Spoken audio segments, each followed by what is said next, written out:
بسم اللہ الرحمن الرحیم، السلام علیکم ورحمۃ اللہ وبرکاتہ۔ غلاف کعبہ کو چھونے کی ہر مسلمان کی خواہش ہوتی ہے کیونکہ وہ ایک خاص اہمیت کا حامل ہے۔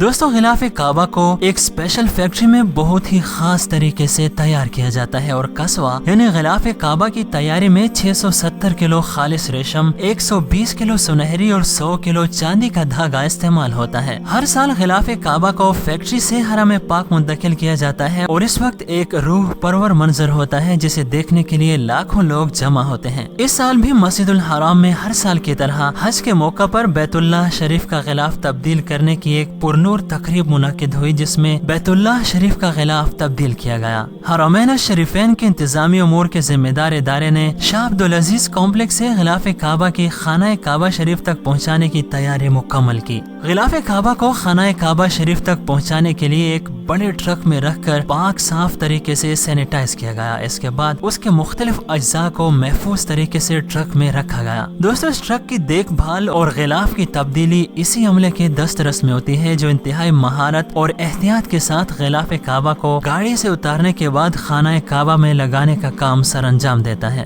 غلاف کعبہ کی تبدیلی کا عمل نماز فجر سے قبل ہی مکمل کیا گیا۔ کرونا وائرس کے باعث احتیاطی تدابیر اور قواعد و ضوابط کا خیال کرتے ہوئے اس تقریب میں بہت کم افراد شریک ہوئے۔ بارش کے عالم میں غلاف کعبہ تبدیل کیا گیا اور اس دوران منتظمین نے بارگاہ الہی میں دعائیں بھی مانگی۔ دعا ہے کہ اللہ تعالیٰ اپنے گھر کی رونقوں کو بحال فرمائے اور تمام دنیا کو اس وبائی مرض سے نجات عطا فرمائے۔ اور ہاں، اس کے ساتھ ہی میری دل سے یہ دعا ہے کہ اللہ تعالیٰ مجھ سمیت آپ سب کو اپنے گھر کا دیدار نصیب فرمائے، آمین۔